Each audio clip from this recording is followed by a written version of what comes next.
हमारी जेलें इंतजार करती है उन भ्रष्टाचारियों का जो हमारे युवाओं के जीवन के साथ खिलवाड़ करते हैं।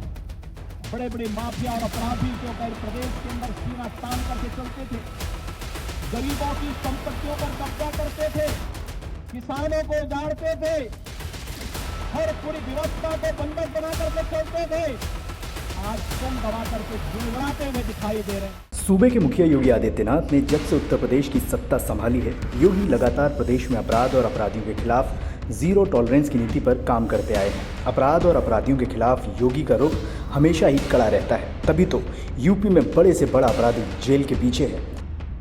योगी ने एक बार फिर से अपराधियों और माफियाओं को चैलेंज किया है। योगी ने कहा कि यूपी की जेल आपका इंतजार कर रही है। प्रदेश में जो कोई भी किसी किसान, बेटी अथवा युवाओं के साथ गलत करेगा, उससे योगी सरकार अपने अंदाज में निपटेगी। दरअसल लखीमपुर खीरी जिले की गोला गोकर्णनाथ सीट पर 3 नवंबर को उपचुनाव होना है। बीजेपी विधायक अरविंद गिरी के निधन के बाद ये सीट खाली हो गई थी और बीजेपी ने अब अरविंद गिरी के बेटे अमन गिरी को उम्मीदवार बनाया है। इसी सीट पर प्रचार करने के लिए योगी गोला गोकर्णनाथ पहुंचे थे। यहाँ पर उन्होंने पहले सपा पर निशाना साधा, इसके बाद उन्होंने अपराधियों और माफियाओं को चैलेंज कर दिया। योगी ने क्या कुछ कहा, आप खुद ही सुनिए।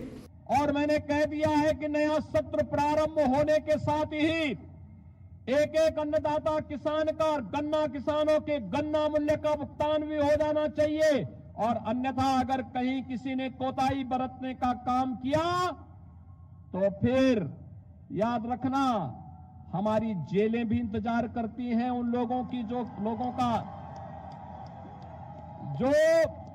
हमारे अन्नदाता किसानों के भावनाओं के विरुद्ध कार्य करती हैं।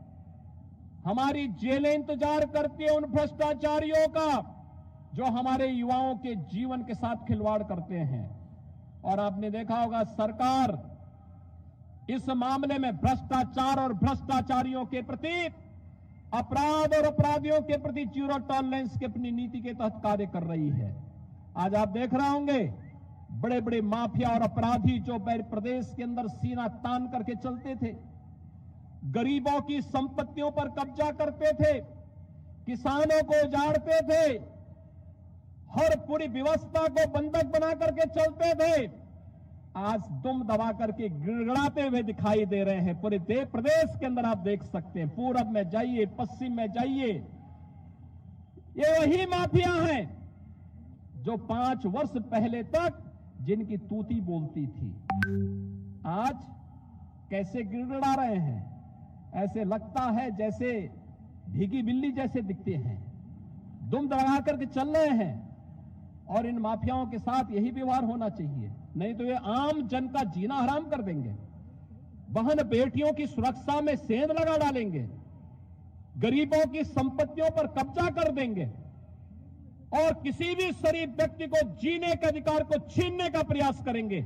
लेकिन हमने तय किया है जो किसी गरीब का, किसी कमजोर का, किसी निरीह का, किसी बहन बेटी के लिए संकट बनेगा, सरकार उसके जीवन के लिए संकट बन जाएगी। और इसलिए भाइयों बहनों, आज मैं आपसे आश्वस्त करने के लिए आया हूं